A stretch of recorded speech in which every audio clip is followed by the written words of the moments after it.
it's a personal experience that I also wanted to make a difference in people's lives. It's something I went through. When I was growing up, my first experience nilianza kunyesha when I was in class 7. Yeah, I had no pad. There was no one around me to show me the rightful way. So niko class imeanza and you are very shy. Kumbuka there are boys around you. You encourage them about menstrual hygiene, do this, do that. But when you don't have that commodity, hakuna kitu naambia. You must have something that you have in hand to give them, because these people come from poor families. Parents don't really care. They don't have time for their kids. Pia wanajaribu kuona venye wata survive. So I think the challenge here is poverty. And when you are poor and not empowered, you don't know how you can move around these issues. That is why we get girls getting pregnant. Hapo pia ndio STIs zinaingililia. And gender-based violence. This girl will get pregnant. Akiona homa ikaliki, she'll leave and go and get married to that boda guy. This girl doesn't know her rights.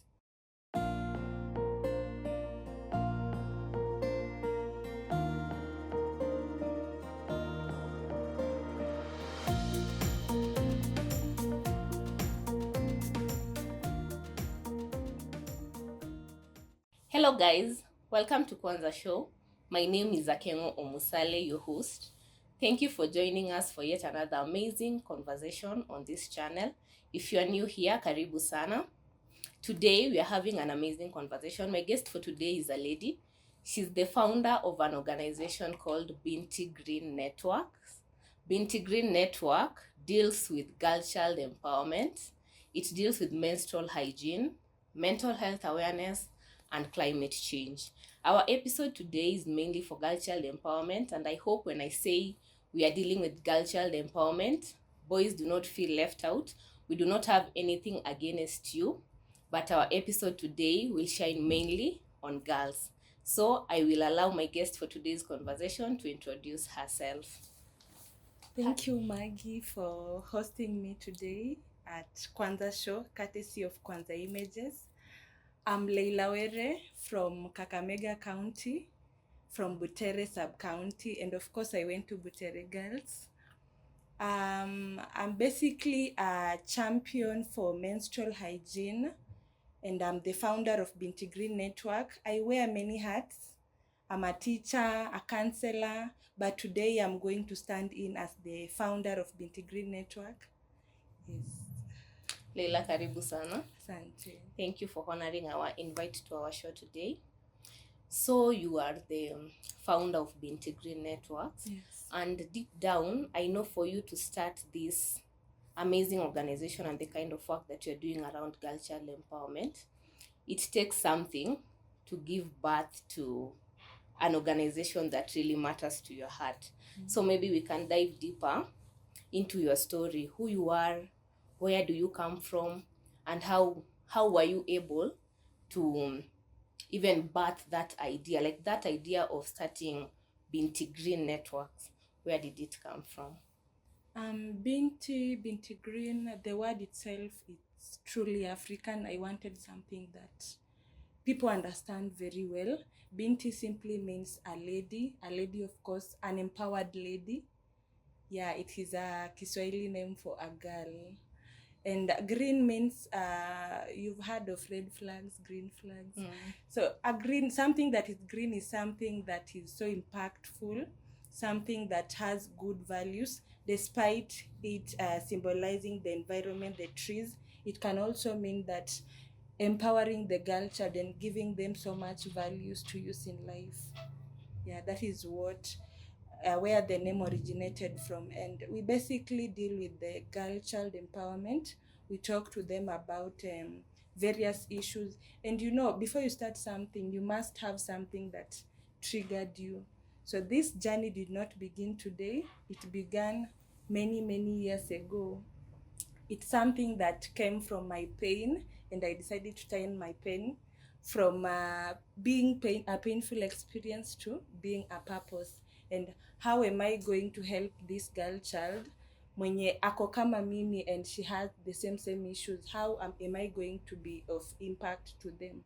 So I decided to form this Binti Green network, so that where I come from, basically women are usually left behind when it comes to matters, environmental awareness, and lacking basic things like sanitary towels. It's an issue, and issue starts from the menstrual hygiene. When it's not well dealt with, unakuta inaleta some other issues like teenage pregnancies, HIV, because these people were not well catered for these items, and maybe someone somewhere see that they can offer that pad to that girl.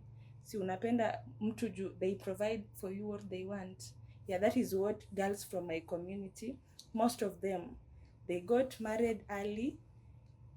They have kids because their menstrual hygiene was not well catered for. That is what made me come up with Binti Green Network. Mm-hmm. Yeah. So is it something that you relate with, maybe from your story? I really want to understand that deep perspective. Like how did you come up with, like, is it from a certain line of story, like maybe your background, how you were brought up? Was it maybe triggered by how you were treated during your first experience with period? Like, I really want to see that picture so that I get to understand now the upcoming of Binti Green Network. Maggie, it's a personal experience that I also wanted to make a difference in people's lives. It's something I went through. When I was growing up, my first experience, nilianza kunyesha when I was in class 7. Yeah, I had no pad. There was no one around me to show me the rightful way. So niko class imeanza and you are very shy. Kumbuka there are boys around you.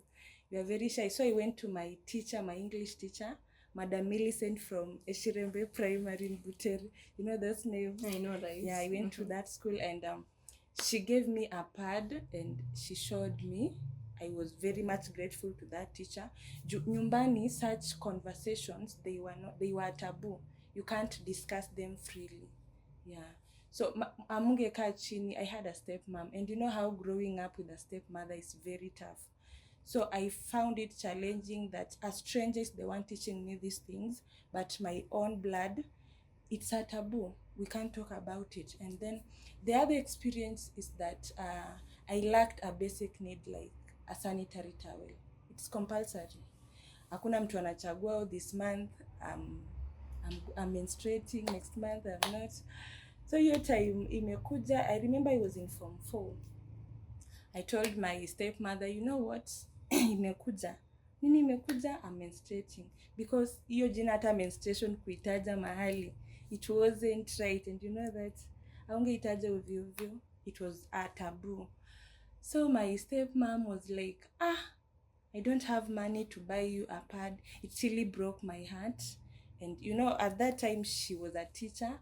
My dad was also a teacher, and they lacked a basic commodity like a pad. So I had to use a kiraka ya nguo. And you know how that blood is too much until it clicks. So unaibika, you have to be ukairada too. So it really broke my heart that I'm having parents who are working, yes, but they can't afford a simple commodity like a pad. What about that girl? Mwenye wazazi, they are very poor, they don't have work. How are they surviving? That is why I managed to come up with this Binti Green Network, so that I also show these girls how to wear a pad. Venye huyo teacher wa English alinifunza. And also I provide sanitary towels to these girls. That is why we are seeking partnerships with people, so that they can also offer sanitary towels that are ecologically friendly, reusable to the girls. Yeah. From what you're saying, I'm picking, let me say, a number of things. One, you have said while you were in class 7, that was your first experience, right? The other one, like you've said, you from what I'm getting from your story, mom was not around, right? You were brought up with a stepmother and your dad, right? And your dad and the stepmom were both teachers. Na growing up, nikisema growing up nataka kusound kama mimi ni mzee, but anyway, growing up hata wazazi like the courses they were encouraging us to take ni education. Fanya ndio ukue kama mwalimu. So when you say you're from where you're living, walikuwa walimu, it paints a picture ya not a very poor background. Am I correct? You're correct. I'm speculating my own things. You're okay. Right. So from class 7 to form 4, hapa even between, were they providing that commodity ama how exactly was it? Walikuwa nakupea pesa ya the commodity ama entirely for you umejua owning a sanitary pad, the money must come from other means? Before I answer that, something very interesting is that I also went on and still trained to be a teacher. But I'm a trained teacher of English. Despite my parents were teachers and they could not provide some commodities for me, I wanted to be a teacher so that I can speak to people. But the sikuanga na courage. I used to fear people. I couldn't even stand before people. So I wanted a career that could give me courage and authenticity to be before people, you know. You asked that why? Yeah, I asked like what's your painting ni background or you're coming. It's not that bad because if you say a teacher and equally your stepmom was a teacher, it means affording a pad was not something that hawakukuwa able to manage. Sindio, because I think pad kitambo hapo ilikuwa 35 bob, 50 bob. So hiyo ni kitu yenye mwalimu can really afford to give you. So from class 7, because you're saying while you're in form 4, you used a kiraka, right? Julienda kwa your stepmom and she told you hana pesa ya pad. So I'm trying to imagine maybe kwanzia hapa class 7 tangu uanze kunyesha hadi form 4. Hiyo pad, hiyo commodity ulikuwa unaweza wazazi kuna time wangeza inunua ama all through umejua ni kitu you have to source it for yourself? Okay, at times they used to purchase it, but there used to be times when organizations could come to our schools, then they donate sanitary towels, you know. So hapo pia unatake advantage juu pia we utapata. I think it really helped me a lot, but I used to see that they are really straining to cater for my basic needs, which was so heartbreaking to me. Yeah. Okay, I get it. Now you have said that girls from the community that you come from, you come from Butere. Yeah, Butere, somewhere in Sabatia. Yeah. Okay. So from the community that you come from, you said that the girls in that community uliona wakisource for the pads maybe from a boda guy or another male figure to be able to cater for that need. If you're free to share that experience that you equally went through for yourself. Personally, but I met a guy in was it around form 3. When I lacked something, I could go to him and tell him, you know what, I don't have this and this, and anakupea pesa. But you see, if I was not well empowered and talked to, what could I give in return at that time? Your body. Yeah, my body, of course. So kasingekuwa by the way, girls helped me a lot. It instilled a lot of values to me as an individual. So this guy used to give me money. I buy sometimes. Juu hata siwaitishi, and they could never mind. Hawakuulizi, how are you surviving? So I saw that as something that kumbe pia inafaa mtu anze kujitegemea at an early age. So I took it as a challenge, and it's from my community. You know, one of the programs that I was having, a Pada Girl initiative, I met an encounter with a girl who told me that my parents can't buy me these items, but I have a boda boyfriend. When I'm hungry, ananunulia mandazi. When I want that pad, that guy can offer, and my parents can't. Why can't I give that guy whatever he wants? You know, this girl is not empowered. Hajui ukilala na mtu, you are going to get pregnant. You are not paying for that pad. You are also paying for your life. So that story also made me heartbroken that these girls, they can't pay other things in return. They must pay their body. And you know, you don't have to sell your dignity to get your basic needs. That is very harmful to them. So that is why I encourage government offices and partners to support these girls get these commodities. juu kuna wazazi they can't even afford a meal, they send these children that, you know what, I want you to go outside, utembee, ukipatana na huyo boda wako atuletee hata unga ya sapa. What will they give in return? Their body. That is their dignity.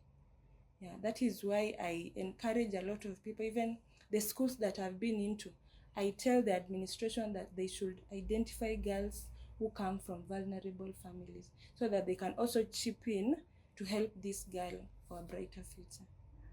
Yeah. I get it.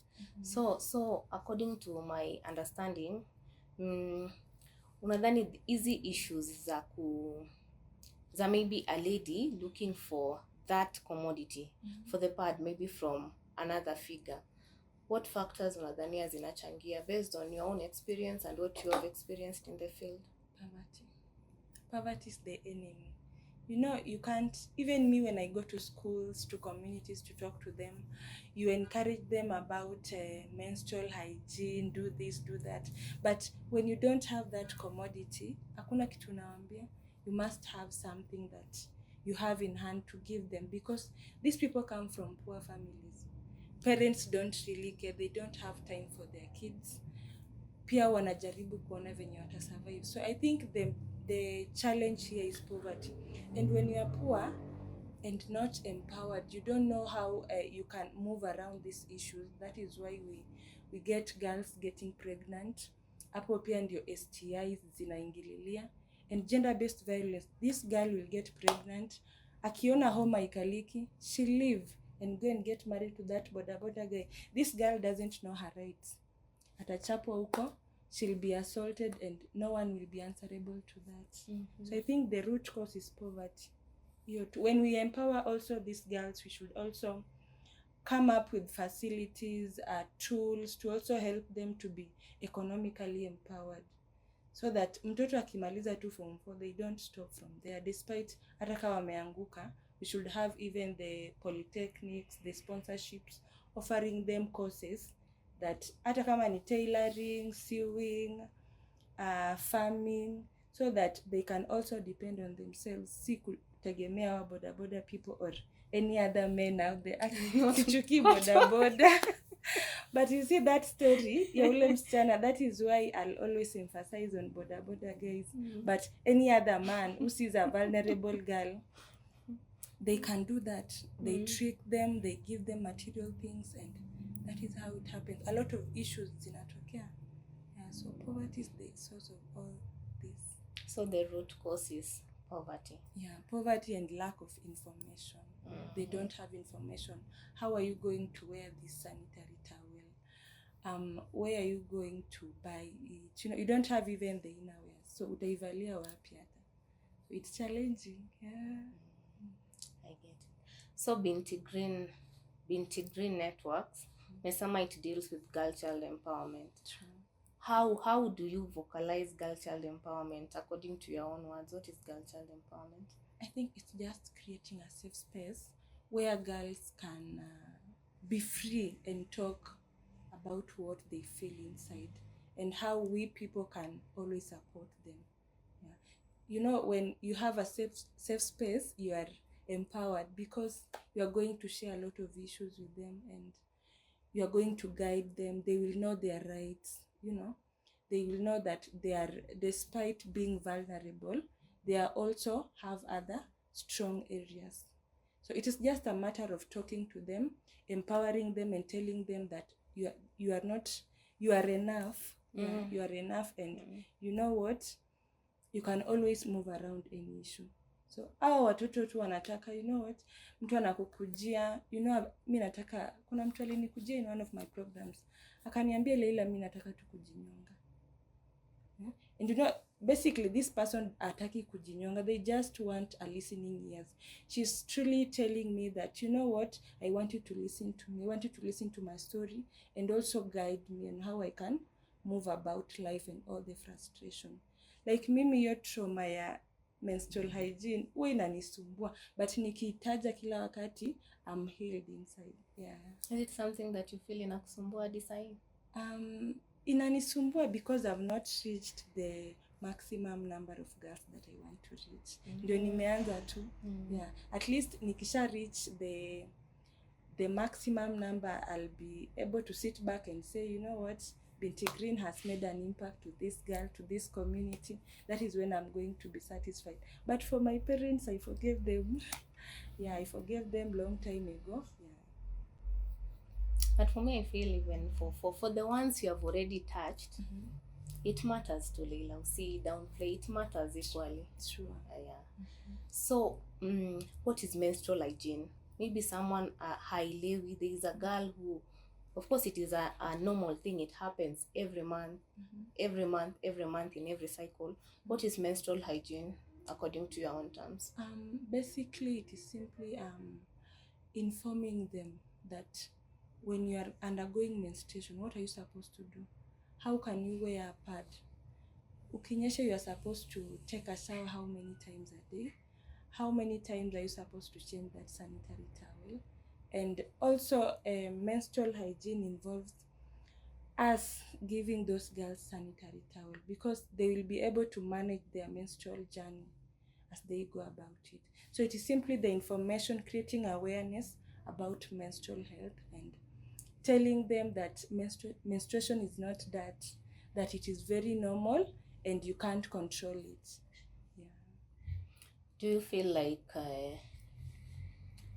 maybe these girls are going through these things because do you think schools zina tufunza enough about menstrual hygiene? I think it's not enough, because in most of my problems we get to meet these girls na tunawauliza, how do you like to be talked to about menstrual hygiene? Mnataka organizations zikuwe zinakuja, or do you want your teachers? So we distribute questionnaires, so they fill the questionnaires. Now unakuta most of them say that we fear these teachers. They don't like speaking out to them, you know. So most of the time wanataka strangers. So wanakuja, they tell us everything, we address it. If we have pads, we give them, yeah, and they get healed. For the cases that maybe you have experienced huko kwa field, which story, which case has been like your worst case scenario? My worst case scenario is whereby I met a girl just around here Nakuru. So this girl doesn't stay with the parents. Amerent nyumba yake. Because at what age? She's in Form 4. Yeah. So she separated. What it was squeezy there. I don't know, it is being over-empowered or what. So she separated with the girls because the parents are not there to support her mentally. They don't even give her the sanitary towels. So she decided to live on her own. And that incident of the boda guy. And basically where I come from, hey, your village too, getting a graduate is so difficult. Why? Because these girls, they get married at an early age, and as we said earlier, the source of all this is poverty, and it starts with the menstrual health. So seeing those scenarios where girls are getting married because of basic things like a sanitary towel, yeah, it's really heartbreaking. So hizo story watu wakikwambia, some of them they live with stepmoms, like my case. So they can't tell them anything. They don't provide sanitary towels. So those issues, at least when we go there as Binti Green, we talk to them, we tell them that it's okay to menstruate. It's not something that you're going to choose. So we give them a safe space, we talk to them, we empower them about how they can go about it. How do you think we can end this issue of period poverty? I think by coming together and just holding hands. Isikuwe ni wanawake peke yake. Even a boy can support a girl. Si lazima ikuwe ni wasichana peke yake. And let us just be positive about this journey, and it's gonna be well. And also support. Of course, mkono mtupu wa ulambwi. So when you have tools in hand, and also with the emerging trends, we teach girls on how to go about the digital literacy.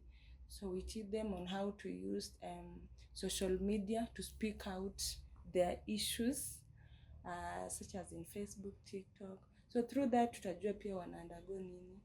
So overall we just need to support each other and hold hands and empower these girls for a better future.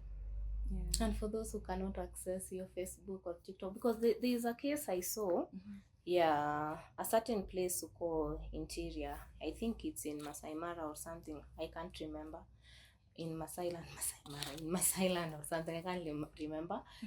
The women walikuwa wanasema when it gets to that time of the month wanakata their mattresses.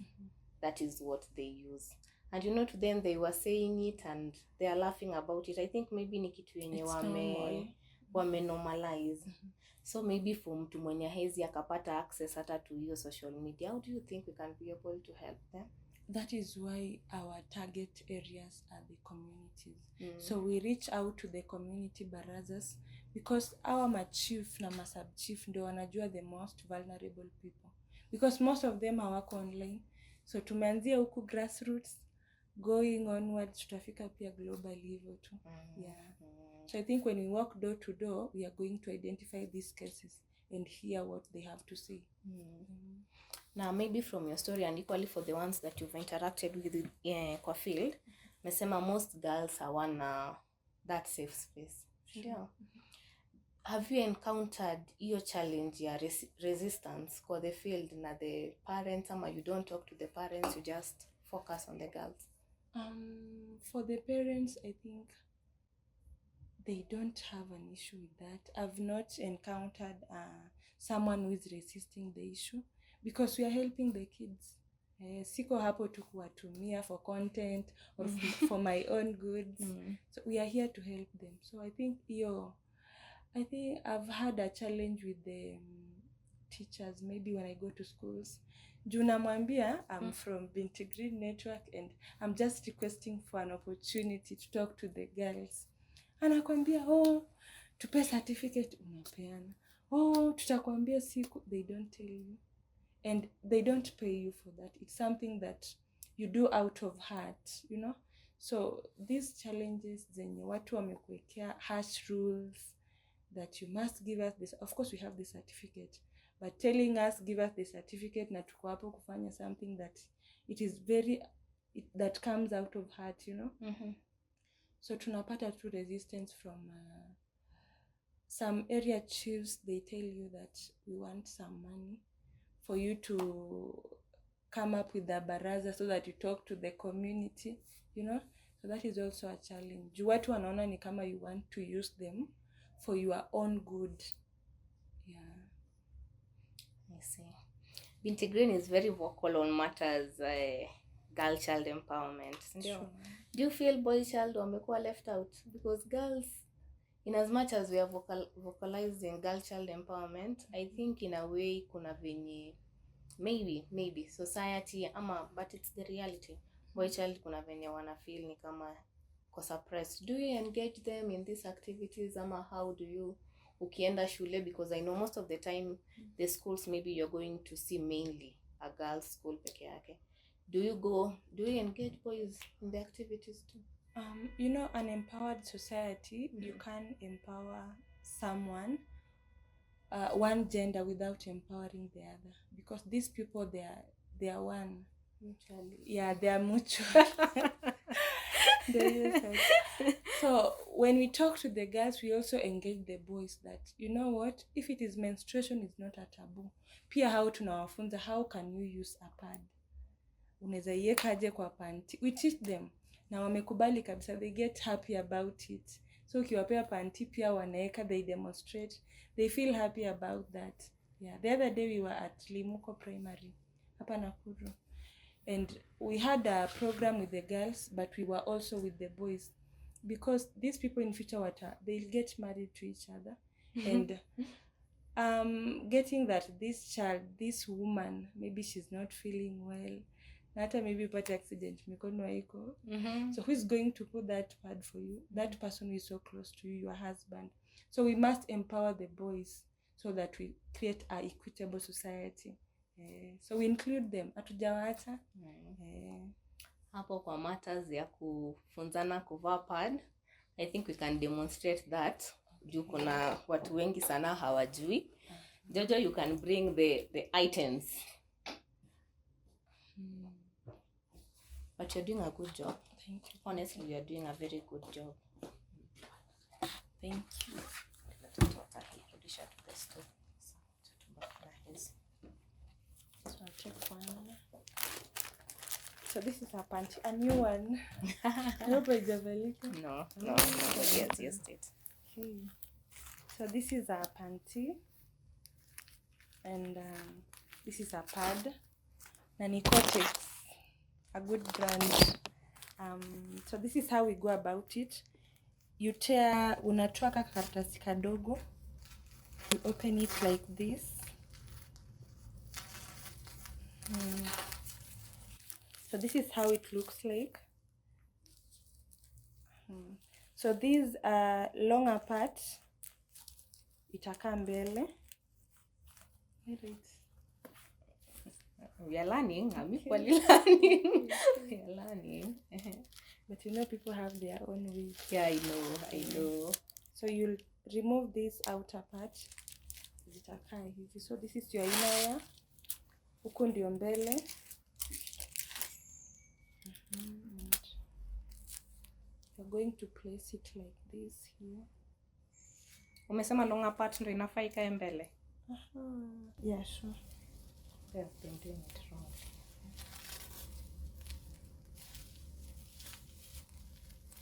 Because most of this part ndio inatumika sana. Then you'll remove also this. Now uzitupi ovyo ovyo, you throw it at a safer place. Then you fold this part like this.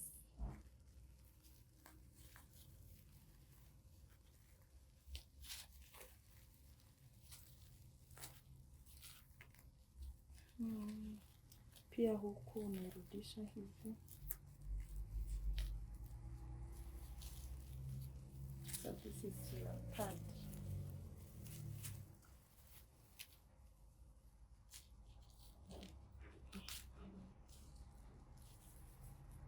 The pant is quite slippery.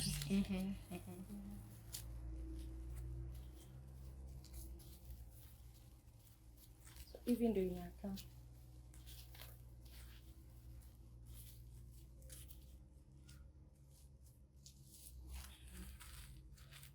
So you are set to go now. Yeah, that is it. And also, niliona kuna watu wanatumia hii. I wanted to ask. To avoid I wanted leakages. to ask, yeah. We are coming to that part. Okay. So I don't know, tunaziwezi. No, iko tu sawa.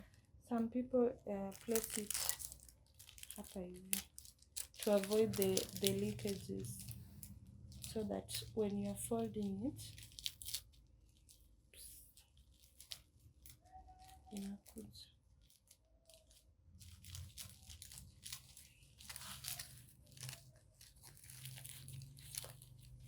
Yeah, that's right.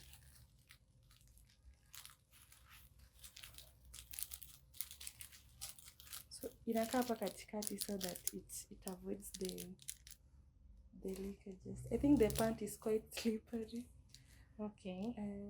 But inakaa hapa katikati. For some, kitu kaa soft care huwa inakuwa kubwa. So unaweka tu kamoja and inatosha. Huwa inashika.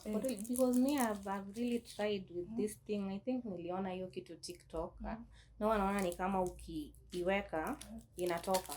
Does it stick? Na glue squeeze it has an issue. Because some of the glues unaeka pad, unaamka iko kwa kichwa. Ishatoka. Niliona TikTok unatembea. Then you've reached your destination, kurudi unakutana nayo kwa barabara. So the glue also, they should do something about it. Juu ni kidogo sana. It doesn't suit. So inakaa hivi. How comes inakaa toka? Yeah, I think hiyo kutoka inatoka. Inatoka? Yeah. Is it about the pants, ama? I don't know really, but for me, hizi since I saw wakisema ati zinatumika, sijaiona yenye ina stick. Can you try the other way? Hii part fupi ikae mbele. Yeah. So See if it's going to suit. It's just But what is the main way ya kuiweka? Ni hii part refu ikuwe mbele ama it depends with the type of panty that you have. Okay. Na zingine haziwezi kama hii haiwezi allow hii part refu ikae mbele. So we're going to try the other way around.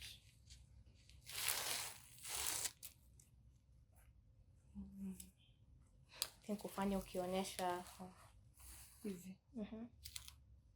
Basi unaona ukinyesha si iko hapa mostly. Then the bigger part itabaki huko.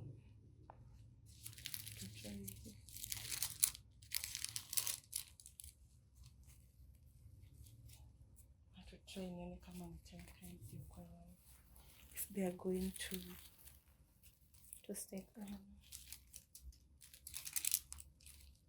So you do like this.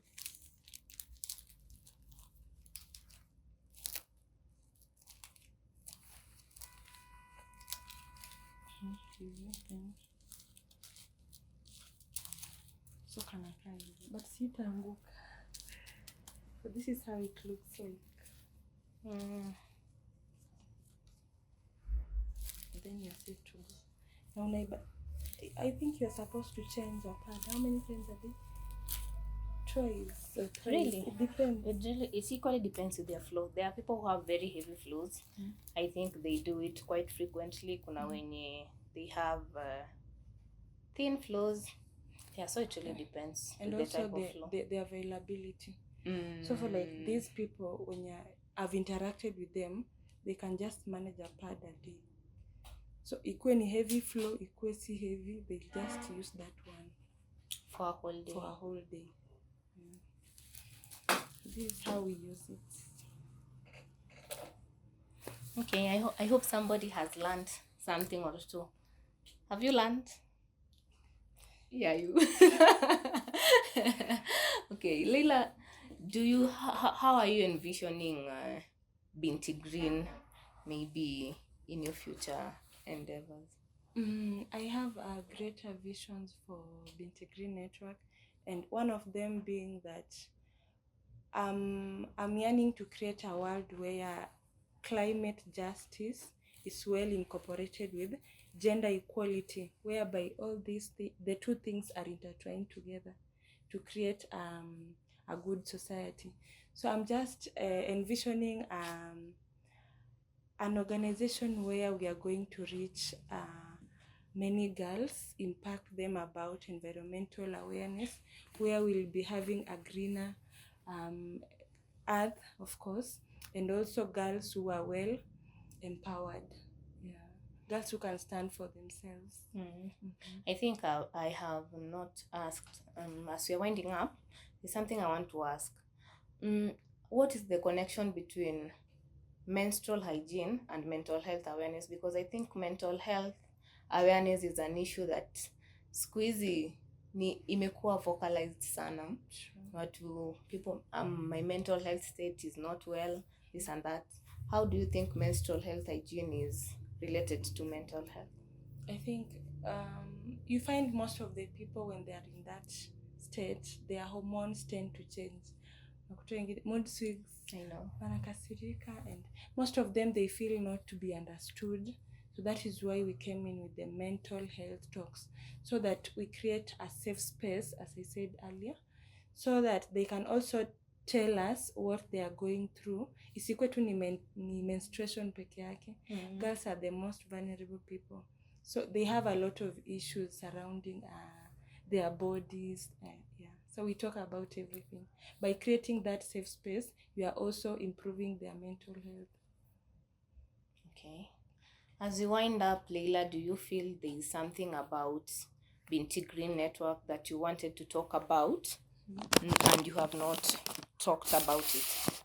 For Binti Green Network, I just want to encourage that young change maker who is out there, that You are enough. You are doing a great job, including me. Yeah, you are doing a great job impacting communities. And we are also looking for partners who can donate reusable sanitary towels and also tree seedlings to plant in these schools and communities. Remember, one pad, one tree at a time. And also follow our handles, Binti Green Network Organization. We are on TikTok. We are also on LinkedIn, Instagram, and Facebook. And we really appreciate. For someone who maybe wants to donate, how can they reach you? Your number maybe? You can reach me to my number 07 94 20 83 07, or also send an email to us, Binti Green Network at organization at gmail.com or Layla Were at gmail.com. We will put the details hapo chini kwa description. Layla, thank you so much for your time. I know what you're doing is great. I usually say hii maisha nikiishi nikijua nili impact maisha ya mtu mwingine, it means a lot. It really means a lot. Yeah. Then you lived your life well. So you are doing a good job, and honestly, my God see you through every step of the way in what you're doing. I know we will connect in future and see how far Binti Green imefika, but I honestly wish you the very best and keep on doing what you're doing. Must give up. Sure. Sawa. To you, my viewer, thank you so much. Thank you for watching this. And if you have not subscribed to our channel, kindly remember to subscribe. I hope today's episode has impacted somebody. I hope mwenye hajajua, even for men, mwenye hajui kuvalisha pad, I hope you have learned a thing or two from today's conversation. And if you're willing to share our story with us, you can reach us out through our number 0710 48 75 82 or kwanzaimages@gmail.com or Kwanza Images through all social medias platform. Until next time, adios.